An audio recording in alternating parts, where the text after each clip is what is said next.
सो hey guys, कैसे आप सभी लोग। मेरा नाम है कबीर और आपका स्वागत है विजार्डो एनिमे ओटाकू के चैनल में। और आज मैं आपको बताने जा रहा हूँ जुजुत्सु काइसेन की शिबुया आर्क। जैसे कि मैंने पिछली बार मैंने बताया था कि जुजुत्सु काइसेन की शिबुया आर्क पे भी वीडियो आएगी, बट मैंने सोचा एक एपिसोड इनफ नहीं है तो 2 एपिसोड का एक साथ रिव्यू करते हैं। तो आज मैं करने जा रहा हूँ जुजुत्सु काइसेन शिबुया आर्क का एपिसोड 1 और एपिसोड 2 का रिव्यू, या फिर जैसा कि आप कह सकते हो एपिसोड 6 और एपिसोड 7 का रिव्यू।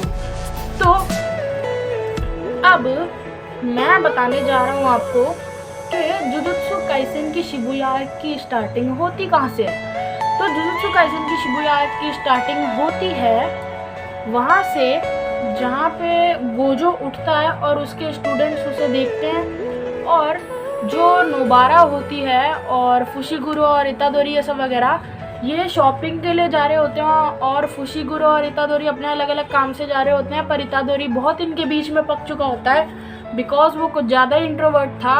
और जैसा कि जो इतादोरी बहुत ही ज़्यादा होलसम है, मतलब वो स्टूपिड चीज़ें करता रहता है, इसलिए वो एक मूवी थी वो वॉर्म मैन करके वो मूवी देखने जा रहा था। तो उसमें वो अजीब सी मूवी थी। जब उसने नोबारा को बताया तो नोबारे ने बोला कि ये वाली मूवी कैसी है, मुझे नहीं देखनी ऐसे। उसके बाद अब कहानी की स्टार्टिंग होती है जहाँ पे एक नीली बाल वाली लड़की थी, वो मेरे को याद नहीं, वो मेकामारू के साथ बैठी होती है और वो कहती है कि मेकामारू मुझे तुमसे असलियत में मिलना है। और मेकामारू कहता है कि अभी नहीं, और हमें सीन दिखाया जाता है जो इतादोरी और नोबारा और फुशिगुरो और साथ ही साथ में उताहिमे ये सब वगैरह ये मेकामारू की रियल बॉडी ढूंढने जा रहे होते हैं, क्योंकि इन्हें पता लगता है कि कहीं ना कहीं से तो जुजुत्सु हाई स्कूल की इंफॉर्मेशन लीक हो रही है। और जैसे ही दरवाज़ा खोलते हैं वो दिखता है और उसके पूरे शरीर पर पट्टियाँ बंधी होती हैं। फिर हमें पता लगता है जो असलियत में मेकामारू दिखता है वो सीन कहीं और का होता है। वो सीन होता है गेत्तो जब माहितो के साथ मेकामारू से मिलने जाता है। मतलब मेकामारू ने फिर से उन्हें बुद्धू बनाया, और जो फुशिगुरो, नोबारा और इतादोरी और उताहिमे उन्हें देखने आए थे, मेकामारू की असली बॉडी को देखने आए थे। क्योंकि मेकामारू, तुम लोगों को पता होगा, मेकामारू का शरीर सही नहीं था, इस वजह से वो अपने पपेट यूज़ करता था।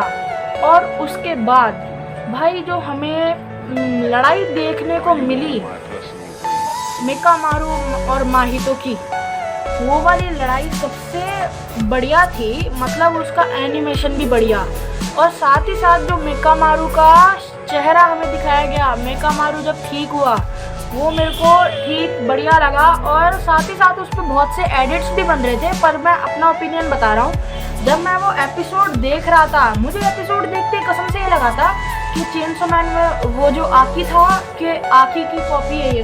तो बहुत से लोगों ने भी उस पर कंपेयर करा इंस्टाग्राम पे उसे कि आकी की कॉपी है ये सब वगैरह ऐसे करके।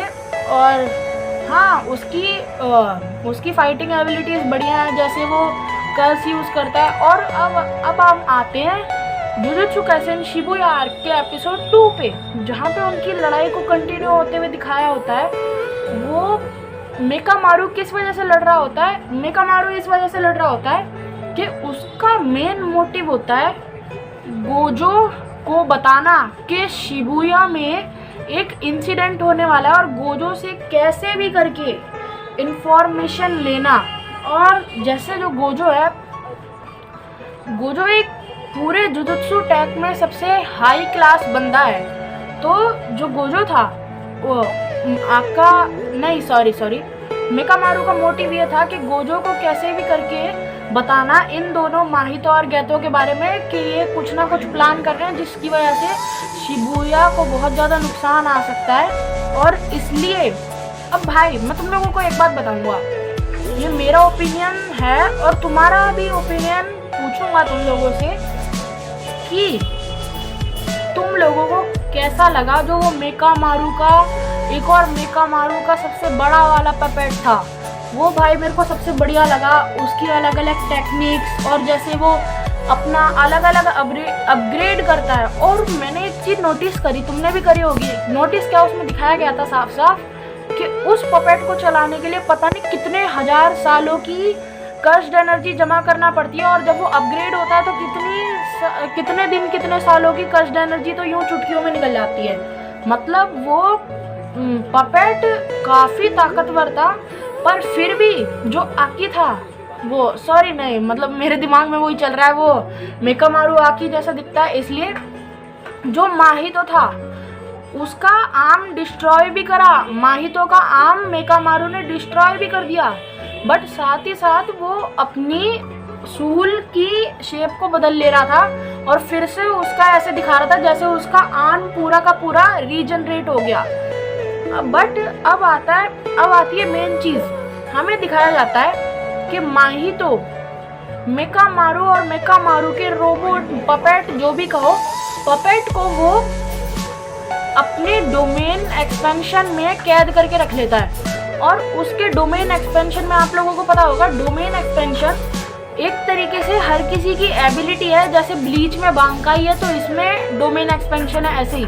और डोमेन एक्सपेंशन में जो आ जाए वो कभी बच के इतनी आसानी से नहीं निकल सकता। बट मेकामारू के पास एक ऐसी टेक्निक थी, एक बहुत साल पुरानी टेक्निक थी, जिससे किसी का भी डोमेन तोड़ा जा सके। पर बाद में जब मेकामारू ने माहितो को मारने की कोशिश करी एक स्पेशल वेपन से, पर माहितो ने उसे मार दिया। और अब जाके यहाँ पे ये एपिसोड, ये वाला, इसमें सस्पेंस बन जाता है कि मतलब हुआ क्या। अब हमारा सीन शिफ्ट होता है शिबुया की जगह, शिबुया स्टेशन, और वही सीन आता है जो हमें ट्रेलर में दिखाया गया था। तो जो ट्रेलर में हमें सीन दिखाया गया था,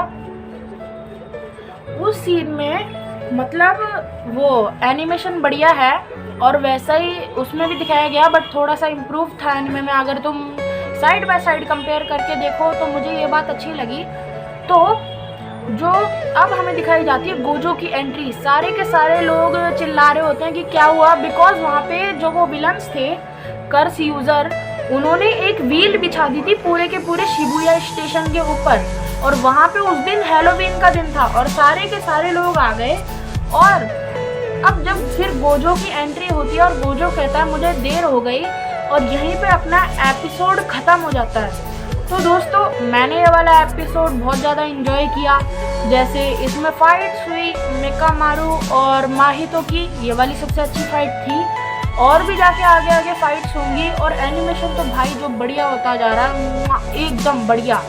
और जो मापा है, मैं मापा को बहुत ज़्यादा सपोर्ट कर रहा हूँ अब, इस वजह से क्योंकि पहले मेरा मापा बहुत ज़्यादा फेवरेट स्टूडियो नहीं था। जैसे पहले डीमन स्लेयर आया, तो डीमन स्लेयर को किसने बनाया? डीमन स्लेयर को यूफोटेबल ने बनाया था। तो जो यूफोटेबल था, यूफोटेबल एक ऐसा स्टूडियो था जबकि ज़माने में वो पीक पे था। उसके बाद तो ही एनिमेशन आया, तो ही एनिमेशन की तो भाई पूछो ही मत। बिकॉज अभी जो गियर 5 आया है, गियर 5 ने भाई तबाही मचा के रखी थी। पहली बात गियर 5, दूसरी बात अभी लाइव एक्शन आ गया है, मैं उसका भी रिव्यू दूंगा आप लोगों को, क्योंकि अभी मैंने वो लाइव एक्शन पूरा नहीं देखा। बिकॉज मेरे बहुत से एनिमेज अभी भी चल रहे हैं और कुछ तो मैंने ड्रॉप भी कर रखे हैं, क्योंकि मेरी आदत है मैं एक साथ 5-6 एनिमे देखता हूँ, पता नहीं क्यों, पर मेरे को भी उससे काफ़ी दिक्कत होती है, पर मज़ा आता है। इसलिए मैं वन पीस लाइव एक्शन का रिव्यू बनाऊंगा जल्द ही। और पहली बात कि मापा सबसे बढ़िया है, बिकॉज मापा ने एनिमेशन में खर्चा लगाया। क्योंकि जो जुजुत्सु काइसेन की नई वाली ओपनिंग आई है, वो वाली तुमने देखी, उसमें क्या ही एकदम बढ़िया इफेक्ट है ये सब वगैरह। और जिसमें वो तुमने नोटिस किया था महोरागा का व्हील और ये सब वगैरह, गोजो का डोमेन एक्सपेंशन और वो सुकुना की वो फ्लेम वाली पावर, ये सब वगैरह उसमें कितने बढ़िया तरीके से स्मूथ एनिमेशन के साथ दिखाई गई है। और ऐसे ही एनिमे रिव्यू देखने के लिए सब्सक्राइब करें विजार्डो एनिमे ओटाकू को। और पीस।